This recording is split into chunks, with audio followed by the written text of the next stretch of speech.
What I am going to show you are the astonishing molecular machines that create the living fabric of your body. Now, molecules are really, really tiny. And by tiny, I mean really. They're smaller than the wavelength of light, so we have no way to directly observe them. But through science, we do have a fairly good idea of what's going on down at the molecular scale.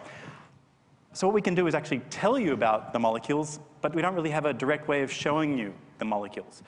One way around this is to draw pictures. And this idea is actually nothing new. Scientists have always created pictures as part of their thinking and discovery process. They draw pictures of what they're observing with their eyes through technology like telescopes and microscopes, and also what they're thinking about in their minds. I picked two well-known examples because they're very well known for expressing science through art. And I start with Galileo, who used the world's first telescope to look at the moon. And he transformed our understanding of the moon. The perception of the 17th century was that the moon was a perfect heavenly sphere. But what Galileo saw was a rocky, barren world, which he expressed through his watercolor painting. Another scientist with very big ideas, the superstar of biology, is Charles Darwin. And with this famous entry in his notebook, he begins in the top left-hand corner with, "I think," and then sketches out the first tree of life, which is his perception of how all the species, all living things on Earth are connected through evolutionary history, the origin of species through natural selection and divergence from an ancestral population. Even as a scientist, I used to go to lectures by molecular biologists and find them completely incomprehensible with all the fancy technical language and jargon that they would use in describing their work, until I encountered the artworks of David Goodsell, who was a molecular biologist at the Scripps Institute. And his pictures are all, everything's accurate, it's all to scale. And his work illuminated for me what the molecular world inside us is like. So this is a transection through blood. In the top left-hand corner, you've got this yellow-green area. The yellow-green area is the fluids of blood, which is mostly water, but it's also antibodies, sugars, hormones, that kind of thing. And the red region is a slice into a red blood cell, and those red molecules are hemoglobin. They are actually red. That's what gives blood its color. And hemoglobin acts as a molecular sponge to soak up the oxygen in your lungs and then carry it to other parts of the body. I was very much inspired by this image many years ago, and I wondered whether we could use computer graphics to represent the molecular world. What would it look like? And that's how I really began. So let's begin.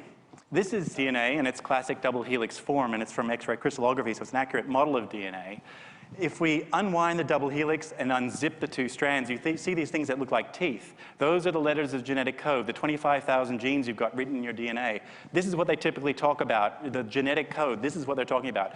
But I want to talk about a different aspect of DNA science, and that is the physical nature of DNA. And it's these two strands that run in opposite directions for reasons I can't go into right now, but they physically run in opposite directions, which creates a number of complications for your living cells, as you're about to see, most particularly when DNA is being copied. And so what I'm about to show you is an accurate representation of the actual DNA replication machine that's occurring right now inside your body, at least 2002 biology. So DNA is entering the production line from the left-hand side, and it hits this collection, this miniature biochemical machines that are pulling apart the DNA strand and making an exact copy. So DNA comes in, it hits this blue donut-shaped structure, and it's ripped apart into its two strands. One strand can be copied directly, and it can be seen spooling off down to the bottom there. But things aren't so simple for the other strand because it must be copied backwards. So it's thrown out repeatedly in these loops and copied one section at a time, creating two new DNA molecules. Now, you have billions of this machine right now whirring the right way inside you, copying your DNA with exquisite fidelity. It's an accurate representation, and it's pretty much at the correct speed for what is occurring inside you. But I've left out error correction and a bunch of other things. This was work from a number of years ago. Thank you. This is work from a number of years ago, but what I want to show you next is updated science. It's updated technology. So again, we begin with DNA, and it's jiggling and wiggling there because of the surrounding soup of molecules, which I've stripped away so you can see something. DNA is about 2 nanometers across, which is really quite tiny. But in each one of your cells, each strand of DNA is about 30 to 40 million nanometers long. So to keep the DNA organized, to regulate access to the genetic code, it's wrapped around these purple proteins. I've labeled them purple here. It's packaged up and bundled up. All of its field of view is a single strand of DNA.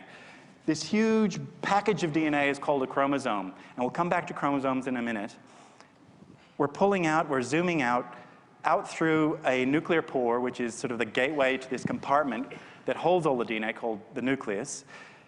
All of this field of view is about a semester's worth of biology, and I've got 7 minutes, so we're not going to be able to do that today. No, I'm being told no. This is the way a living cell looks down a light microscope, and it's been filmed under time-lapse, which is why you can see it moving. The nuclear envelope breaks down. These sausage-shaped things are the chromosomes, and we'll focus on them. They go through this very striking motion that is focused on these little red spots. When the cell feels it's ready to go, it rips apart the chromosome. One set of DNA goes to one side, the other side gets the other set of DNA, identical copies of DNA, and then the cell splits down the middle. And again, you have billions of cells undergoing this process right now inside of you. Now we're going to rewind and just focus on the chromosomes and look at its structure and describe it. So again, here we are at that equator moment.